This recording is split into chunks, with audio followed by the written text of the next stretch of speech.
Hi everyone, Assalamu alaikum. Welcome to my YouTube channel. I hope you all are doing great. Today I'm gonna share with you all regarding big no for two categories of food which should be avoided at least 80% from diet. Obviously, हम 100% minus नहीं कर सकते इन foods category को अपनी diet से, but हम इसको reduce कर सकते हैं और हमें ये सिर्फ 20% इंटेक करना है। 80% इसको हमें रिमूव करना है अपनी डाइट से, जिसमें इंक्लूडेड है दो कैटेगरीज में, एक है प्रोसेस्ड फूड्स और एक है जंक फूड या फिर जिसको हम फास्ट फूड भी कहते हैं। प्रोसेस्ड फूड को हम पैकेज फूड्स भी कहते हैं और रिफाइंड फूड्स भी कहते हैं। तो अब फर्दर मैं इसके बारे में डिटेल में बताऊंगी कि प्रोसेस्ड फूड्स क्या होते हैं और जंक फूड्स क्या होते हैं और उनके हार्मफुल इफ़ेक्ट हमारी बॉडी में क्या होते हैं अगर हम ज़्यादा इंटेक करेंगे। So let's get started. Firstly मैं आपको बताऊंगी प्रोसेस्ड फूड्स, जिसको हम पैकेजिंग फूड्स भी कहते हैं और रिफाइंड फूड्स भी कहते हैं, ये क्या होते हैं। प्रोसेस्ड फूड्स ऐसे फूड्स होते हैं जो डिफरेंट यूनिट ऑपरेशन से गुजरते हुए मैन्युफैक्चर होते हैं और फॉर्मुलेट होते हैं। जैसे कि एक प्लांट है और उसमें डिफरेंट यूनिट ऑपरेशंस लगे हुए हैं, लाइक मिक्सिंग हो गई, रिफाइनिंग हो गई, ग्राइंडिंग हो गई, हीटिंग हो गई, drawing, spraying, canning, fermentation, pasteurization, smoking, freezing, liquefaction, emulsification, cooking and packaging वगैरह। सो ये डिफरेंट यूनिट ऑपरेशन से एक फूड को गुजारा जाता है और इन दी एंड उस फूड के अंदर जितने भी ऑर्गेनिक और नेचुरल न्यूट्रिएंट्स होते हैं वो डिग्रेड हो जाते हैं उसके डिफरेंट यूनिट ऑपरेशंस की वजह से। क्योंकि जब डिफरेंट यूनिट ऑपरेशन से गुजारा जाता है तो बड़े बड़े प्लांट्स में बड़ी बड़ी मशीनरीज होती हैं जो उसके न्यूट्रिशंस को, उसके न्यूट्रिएंट्स को डिटेरियोरेट कर देती हैं, डिग्रेड कर देती हैं। तो वो फूड एक्चुअल फॉर्म में नहीं रहता, प्रोसेस्ड फॉर्म में आ जाता है और उसमें बड़े बड़े जो कुकिंग टनल्स लगे होते हैं उसमें हायर टेम्परेचर, इतना हायर टेम्परेचर दिया जाता है जिसकी वजह से प्रोसेस्ड फूड जो है, जो उसका ऑर्गेनिक फूड है, उसका एक्चुअल न्यूट्रिएंट्स ख़त्म हो जाते हैं, डिग्रेड हो जाते हैं। तो प्रोसेस्ड फूड हमारी बॉडी पर क्या इम्पैक्ट लेकर आते हैं वो मैं आपको बताऊंगी। प्रोसेस्ड फूड्स में हायर क्वांटिटी में एडिटिव्स ऐड किए जाते हैं, जिसमें इंक्लूडेड है higher amount of sugar, higher amount of salt, artificial sweeteners, artificial flavouring agents, artificial colours, food colours, dyes और केमिकल प्रिजर्वेटिव्स ऐड किए जाते हैं उसको प्रिजर्व करने के लिए, उसकी शेल्फ लाइफ को इन्हेंस करने के लिए। जो कि ये तमाम चीज़ें हमारी बॉडी के लिए लॉन्ग टर्म में अगर हम इसको यूज़ करेंगे तो वो नेगेटिव इम्पैक्ट कॉज़ करेंगी, जिसकी वजह से बीमारियां पैदा होंगी और हमारी बॉडी में ख़राबियां जो हैं वो क्रिएट होंगी। तो वन बाय वन करके मैं आपको बताऊंगी जो जो चीज़ें इसमें ऐड की जाती हैं, ये तमाम एडिटिव्स जो प्रोसेस फूड में ऐड किए जाते हैं और जो हमारे लिए नुकसानदेह हैं। डिफरेंट प्रोसेस फूड्स में वाइट शुगर ऐड की जाती है हायर अमाउंट में, जिसको हम टेबल शुगर भी कहते हैं। इसका केमिकल फार्मूला है सक्रोज, जो कि डाइसेक्राइड भी कहलाता है। डाइसेक्राइड्स दो सेक्राइड से मिलकर बनता है, लाइक ग्लूकोज एंड फ्रक्टोज। तो जो सक्रोज है वो मिलकर बनता है ग्लूकोज और फ्रक्टोज से, जिसको हम वाइट शुगर या टेबल शुगर भी कहते हैं। प्रोसेस्ड फूड के अलावा भी अगर हम अपने डाइट में वाइट शुगर का इंटेक ज़्यादा रखते हैं तो ये हमारी बॉडी में हार्मफुल इफ़ेक्ट देता है, जिसके नुकसानात ये होते हैं कि इसको खाने से वेट गेनिंग की तरफ जाता है, रिस्क ऑफ कार्डियोवैस्कुलर डिजीज़ यानी कि हार्ट डिजीज़ का रिस्क कॉज होता है, linked to acne, acne cause होती है, दाने वगैरह होते हैं स्किन पर, risk of type 2 diabetes, type 2 diabetes में ये होता है कि शुगर लेवल हाई हो जाता है, रिस्क ऑफ कैंसर, कैंसर जैसी डिजीज़ कॉज हो सकती है क्योंकि शुगर खाने से इम्यून सिस्टम वीक होता है, जिससे गार्ड सेल्स, जो हमारी बॉडी के गार्ड सेल्स होते हैं वो वीक होते हैं, जो कि कैंसर जैसी बीमारी से फिर फाइट करने के लिए कैपेबल नहीं होते और इस तरह कैंसर जैसी जो बीमारी है वो इजीली अटैक कर सकती है अगर इम्यून सिस्टम वीक हो जाएगा। ये रिस्क ऑफ डिप्रेशन में भी कॉज करता है, एक्सेलरेट करता है स्किन की एजिंग प्रोसेस को, लीड करता है फैटी लिवर यानी कि जो हमारा लिवर है, जिगर है, उस पर जो है चर्बी वगैरह बनना स्टार्ट हो जाती है, वाइट शुगर के ज़्यादा इस्तेमाल से। और health problems, different health problems cause होती हैं, लाइक किडनी डिजीज़ हो जाती हैं, डेंटल हेल्थ प्रॉब्लम हो सकती है, यानी कि हमारे दाँत वग़ैरह जो हैं वो ख़राब हो सकते हैं, ख़ास तौर पर बच्चों के। तो ये हमारी बॉडी में हार्मफुल इफ़ेक्ट लाता है, इसीलिए हमें अवॉइड करना होगा 80% वाइट शुगर को। हम इसको रिप्लेस कर सकते हैं अदर ऑर्गेनिक शुगर से। लाइक अगर मैं बात करूँ हनी, आप शहद ऐड कर सकते हैं। अगर शहद नहीं ऐड कर रहे तो आप शक्कर इस्तेमाल कर सकते हैं, आप गुड़ का इस्तेमाल कर सकते हैं। The second additive is salt, जो कि प्रोसेस फूड में हायर अमाउंट में यूज़ किया जाता है, जो कि हमारी बॉडी के लिए, हमारी हेल्थ के लिए बहुत ज़्यादा हार्मफुल है। तो हमें ना सिर्फ प्रोसेस फूड्स के थ्रू सॉल्ट की कम इंटेक करना चाहिए, बल्कि हमें अपने किचन में भी सॉल्ट का इंटेक, सॉल्ट का यूजेज कम रखना चाहिए। सॉल्ट एक ऐसे दो एलिमेंट से मिलकर बना होता है जिसका नेम है सोडियम एंड क्लोरीन, जिसको हम सोडियम क्लोराइड भी कहते हैं। सॉल्ट हमारी बॉडी के लिए बहुत हार्मफुल है और ये हमारी बॉडी में डिफरेंट हेल्थ प्रॉब्लम्स कॉज कर सकता है, डिफरेंट डिजीज़ेज़ कॉज कर सकता है, लाइक किडनी डैमेज कर सकता है, किडनी स्टोन कॉज कर सकता है, हाइपरटेंशन कॉज करता है, like high blood pressure cause करेगा, जिसकी वजह से हमारा ब्रेन इफ़ेक्ट करेगा, हमारे ब्रेन सेल्स जो हैं वो वीक होंगे, ब्रेन फंक्शनिंग जो है वो वीक होगी, ओबेसिटी कॉज कर सकता है, वाटर रिटेंशन कर सकता है बॉडी में, स्ट्रोक कॉज कर सकता है।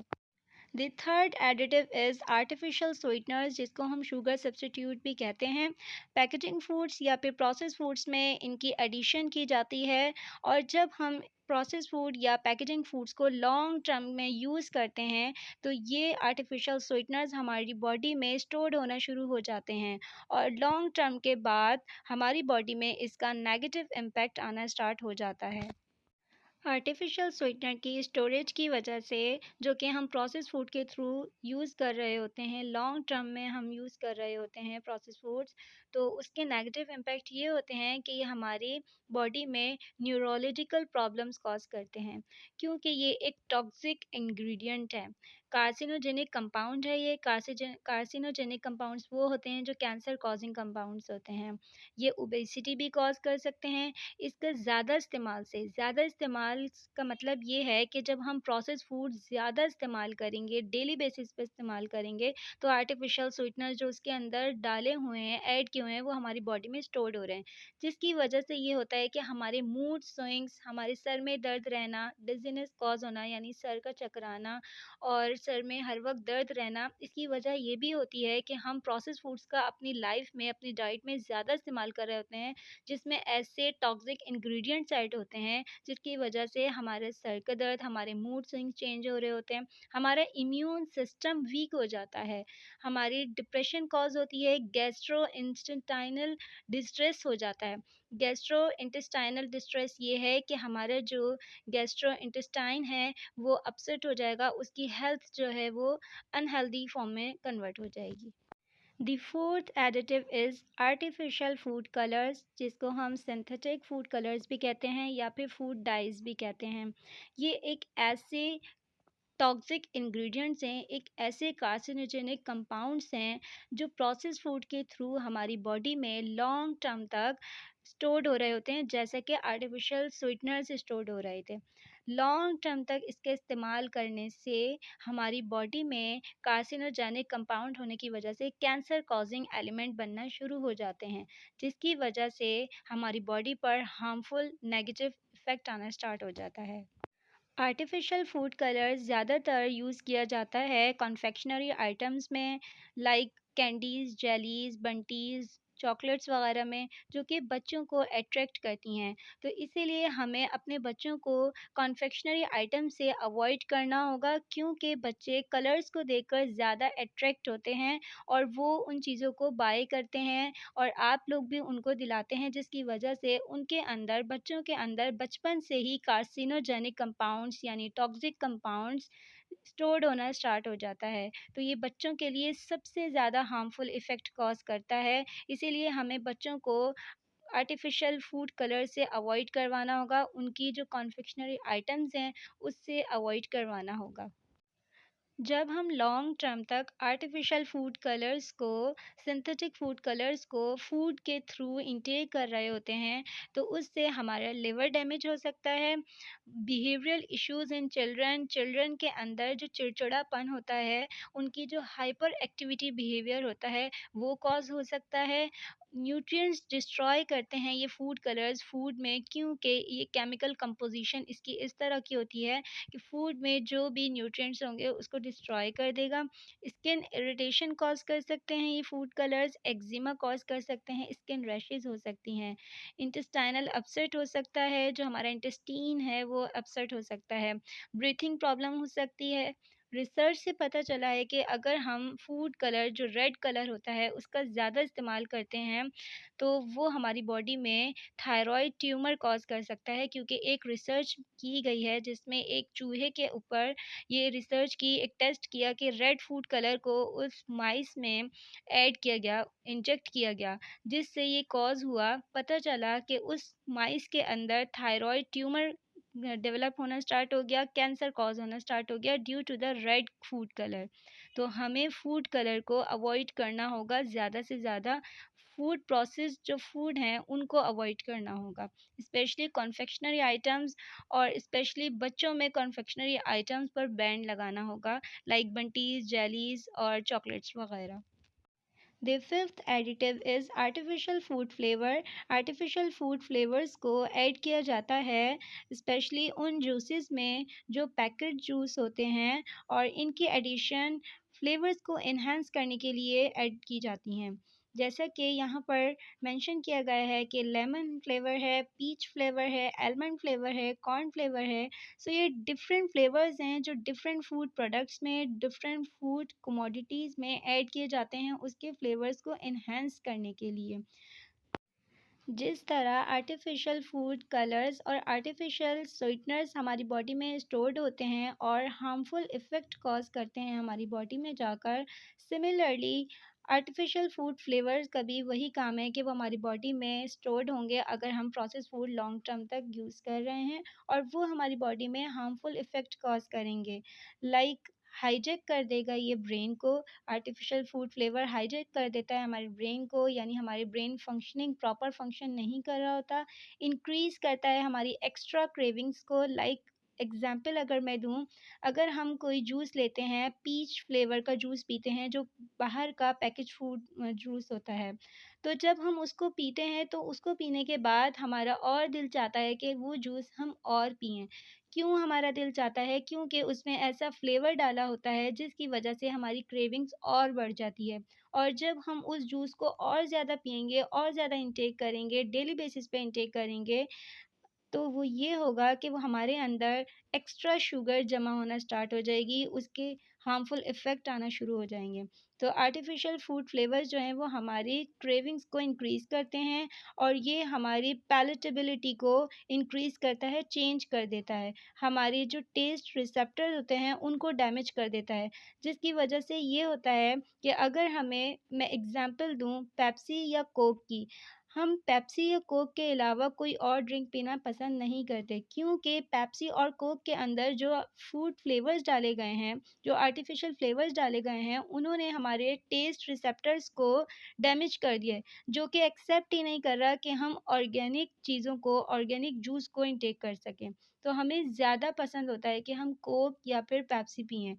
तो ये है कि हमारे पैलेटेबल को, यानी कि हमारी जो टेस्ट बड्स होते हैं, टेस्ट रिसेप्टर्स होते हैं, उसको चेंज कर देता है, और ये इंक्रीज़ करता है अमाउंट ऑफ वी ईट। जो भी हम खा रहे हैं, जो हमें पसंद आ जाता है फूड फ्लेवर की वजह से, वो हम ज़्यादा खाते हैं, चाहे वो फिर हमारे लिए नुकसान होता है या फिर हमारे लिए नुकसान नहीं होता।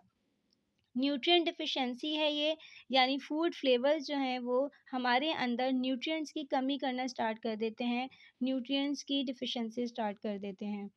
जैसे कि यहाँ पर मेंशन किया गया है, वैनिला एसेंस है, ऑरेंज एसेंस है, ये तमाम एसेंस भी फूड फ्लेवर्स में ही इंक्लूड हैं। The last but not least additive is chemical preservatives। ये केमिकल प्रिजर्वेटिव्स यूज़ किए जाते हैं प्रोसेस फूड में उसकी शेल्फ़ लाइफ को इन्हेंस करने के लिए, उसकी स्टोरेज लाइफ को इंक्रीज़ करने के लिए। जैसा कि यहाँ पर दिखाया गया है, sugar, salt, vinegar, flavouring, thickeners, colouring agents, stabilizers, antioxidants, ये तमाम केमिकल प्रिजर्वेटिव्स हैं। और इसके अलावा benzoic acid, lactic acid, sorbic acid, ये केमिकल प्रिजर्वेशंस हैं जो कि उसकी स्टोरेज लाइफ को, फूड की स्टोरेज लाइफ को बढ़ाने के लिए यूज़ किए जाते हैं। इसका हमारी बॉडी में भी यही इफ़ेक्ट है कि ये कार्सिनोजेनिक कंपाउंड्स हैं और ज़्यादा इस्तेमाल से, ज़्यादा स्टोरेज होने की वजह से ये कार्सिनोजेनिक कंपाउंड कॉज़ कर देते हैं हमारी बॉडी में, जिसकी वजह से कैंसर कॉज़िंग सेल्स बनना शुरू हो जाते हैं। तो हमें ये करना होगा कि अपनी बॉडी में फूड, जो प्रोसेस फूड है उसको कम से कम भेजना होगा। 20% तक हम उसको इंटेक कर सकते हैं, 80% हमें उसको अवॉइड करना होगा। The second category of food is junk food, जिसको हमें 80% तक बिग नो कहना है, यानी 80% तक हमें इसको अवॉइड करना होगा। Junk food high in calories होते हैं और इसमें कार्बोहाइड्रेट और फैट की मिकदार बहुत ज़्यादा होती है, जिसकी वजह से ये ज़्यादा कैलोरी प्रोवाइड करते हैं। लो इन न्यूट्रिएंट्स होते हैं और ये फूड, फास्ट फूड जो होते हैं वो प्री कुक्ड और प्री हीट होते हैं। रेस्टोरेंट्स वगैरह से जो फूड इंटेक करते हैं वो जंक फूड और फास्ट फूड्स होते हैं, like burgers, pizza, French fries. इसके अलावा और भी बहुत सारे जंक फूड्स होते हैं जिससे हमें अवॉइड करना चाहिए 80% तक। जब हम जंक फूड्स को बहुत ज़्यादा मिकदार में अपनी डाइट में इंक्लूड करते हैं, ज़्यादा मिकदार में इंटेक करते हैं हम अपनी डाइट में, तो हमारी बॉडी में हार्मफुल इफ़ेक्ट कॉज़ होना स्टार्ट हो जाते हैं, लाइक कार्डियोवैस्कुलर डिजीज़ेज़ यानी हार्ट की डिजीज़ कॉज़ होना स्टार्ट हो सकती है, हाई कोलेस्ट्रॉल हो सकता है, डायबिटीज़ कॉज़ हो सकती है, किडनी डैमेज हो सकता है, ओबेसिटी यानी मोटापा हो सकता है, लिवर डिजीज़ेज़ हो सकती हैं, हाइपरटेंशन यानी ब्लड प्रेशर हाई हो सकता है क्योंकि उसके अंदर ट्रांस फैट होते हैं, सैचुरेटेड फैट ऐड किए जाते हैं, हाइड्रोजनेटेड ऑयल्स यूज़ किए जाते हैं उसको फ्राई करने के लिए, जिसकी वजह से हाइपरटेंशन कॉज हो सकती है यानी हाई ब्लड प्रेशर हो सकता है। स्किन प्रॉब्लम्स हो सकती है higher amount of fat and oil की वजह से, डिग्रेडेशन ऑफ टीथ हो सकते हैं, दांत खराब हो सकते हैं, एनजाइटी यानी डिप्रेशन भी कॉज हो सकता है क्योंकि ब्रेन को हमें हेल्दी फूड्स नहीं मिल रहे हैं, ब्रेन को हम अनहेल्दी फूड्स प्रोवाइड कर रहे हैं जिसमें न्यूट्रिएंट्स नहीं है बल्कि सिर्फ कैलोरीज ही हैं जो हमारे ब्रेन फंक्शनिंग में प्रॉपर वर्क नहीं करेंगी, उसमें हेल्प नहीं करेंगी, जिसकी वजह से हमारा ब्रेन फंक्शन प्रॉपर नहीं करेगा और एनजाइटी कॉज हो सकती है। तो हमें 80% तक अवॉइड करना होगा जंक फूड से और 20% हम उसको इंटेक कर सकते हैं। मैंने आपको यहाँ पर 2 कैटेगरी के फूड एक्सप्लेन किए हैं, जिसमें एक है जंक फूड जिसको हम फ़ास्ट फूड भी कहते हैं और सेकंड है प्रोसेस्ड फूड जिसको हम रिफाइंड फूड्स या पैकेज फूड्स भी कहते हैं। अगर आप चाहते हैं कि आपकी प्लेट, जो खाने की प्लेट है, वो हेल्दी प्लेट में ट्रांसफ़ॉर्म हो, तो आपको अपनी प्लेट में से जंक फूड को अवॉइड करना होगा, रिमूव करना होगा और प्रोसेस्ड फूड को भी अवॉइड करना होगा, उसको भी रिमूव करना होगा 80% तक। Thanks for watching this video. Don't forget to subscribe my channel, hit the bell icon, like this video and share with your friends. Allah Hafiz.